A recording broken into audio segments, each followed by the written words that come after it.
So here we want to solve Laplace's equation if we've got an infinitely thin wall of height 1 at which there's a potential V0 and on the ground there's a potential of 0. So we have actually already found, using the Schwarz-Christoffel transformation, a transform mapping the W plane, the upper half of the W plane, to this region. So we actually have the inverse transform.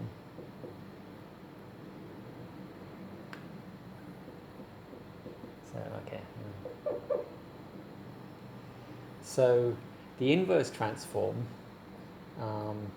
is Z equals root W squared minus 1. So that maps this plane to the Z plane. So the transform we want is just the inverse of this, which we just get by rearranging. So we've got W equals square that, add 1, so Z squared plus 1. So that's the transformation that we require. So just to remind ourselves,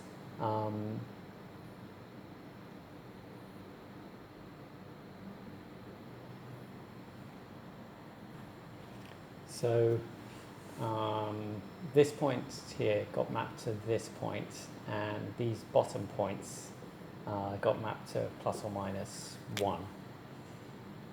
So that basically means that the mapping gives us V tilde equals 0 here, V tilde equals 0 here.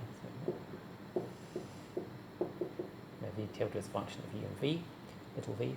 And this region here, we've got 2u minus 1 and 1, we have V tilde equals V0.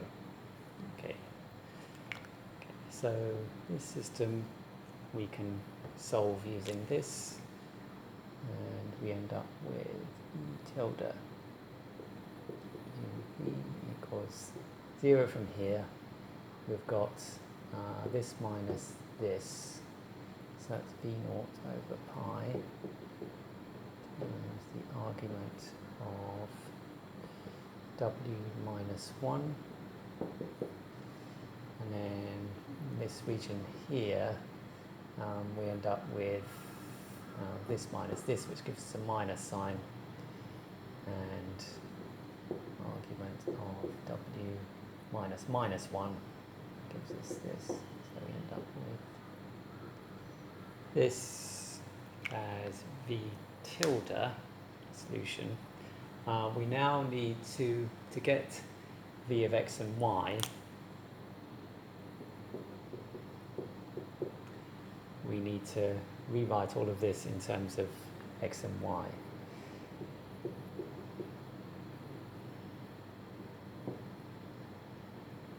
So we've got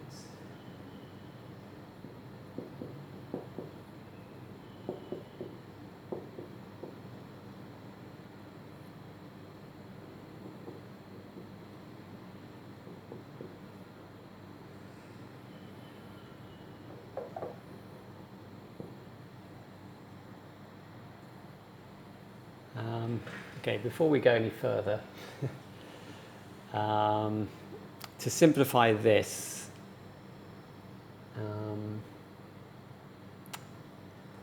we're going to first write u plus vi, which is w, as a plus b, square root of a plus vi, because basically w is going to be this. So in this case, z squared is equal to x plus iy squared, which is x squared minus y squared plus 2ixy. So that means a is going to be x squared minus y squared, and b is going to be 2xy. Okay, but we'll just keep it as a and b to save writing. Okay, so if I let's write that down. So that's a, and this is later.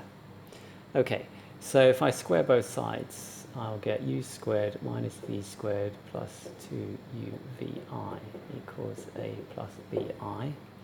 So the real parts will give me u squared minus v squared minus a equals 0. And the imaginary part will give me 2, I'll just write it as v equals b over 2u. Okay, so if I substitute this into here,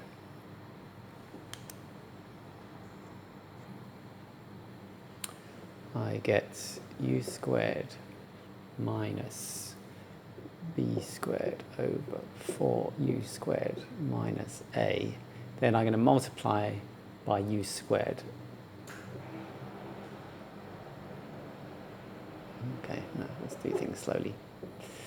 Okay, then I multiply by u squared and rearrange. So minus a u squared minus b squared over 4 equals 0. Quadratic in u squared, so I get u squared is equal to a plus b squared, so that's a squared minus 4ac, so that's plus b squared. Obviously I'm not going to have the minus sign because I got u squared and u is real, so divided by 2. So u squared is given by this, and v is given by b over 2u. Okay.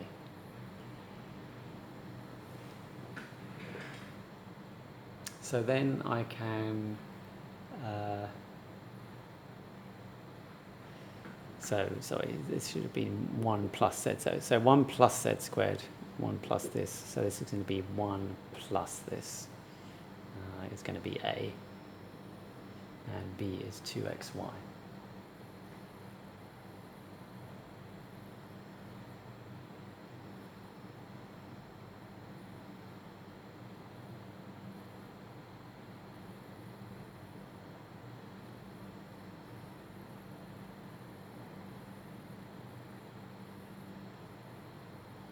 So it's actually probably simplest to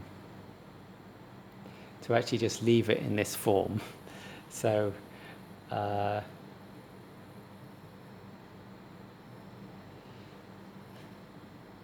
so yeah, I'll write it as u plus u plus. Okay, so this is what I'm calling u plus iv. So I'll write it as u minus 1 plus iv.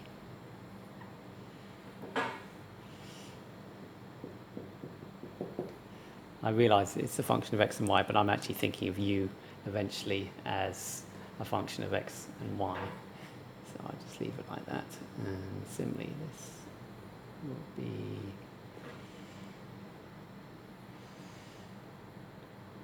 u plus 1 minus iv. Okay, so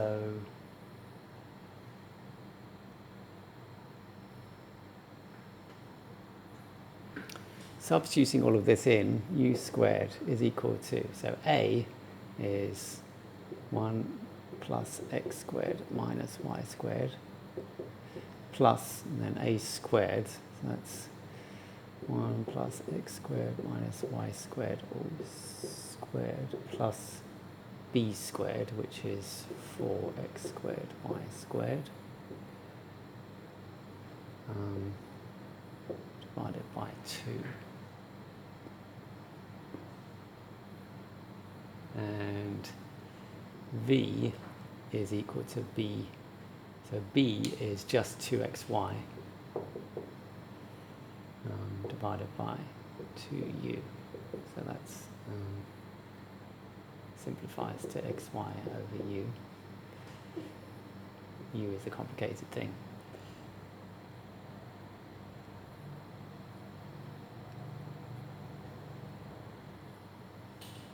So the last stage is what happens when we take the square roots. We want, in the end, we want u. So when we take the square root,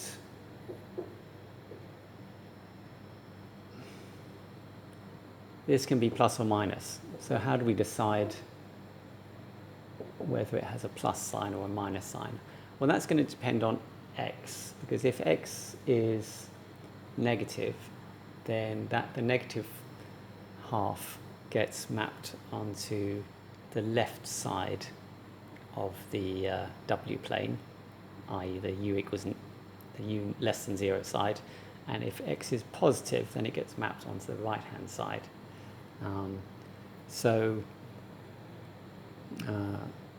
We can just take care of that by multiplying by the sign of x, which is +1 if x is greater than 0 and -1 if x is less than 0.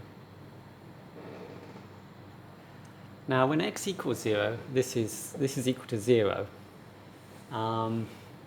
Now you can see when x equals 0, this quantity here is actually not 0. So you might be a little bit suspicious about whether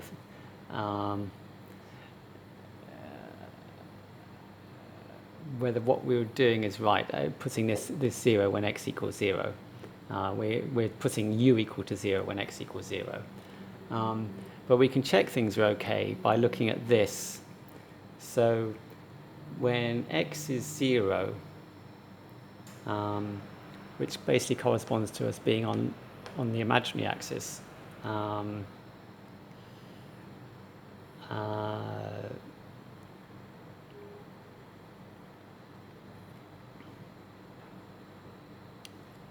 if u is 0, then we've got the argument of let's keep things simple. If remember, this thing here gets mapped to this region here. We've got -1 and 1, so the wall gets mapped to this. The wall gets mapped to this region between -1 and 1.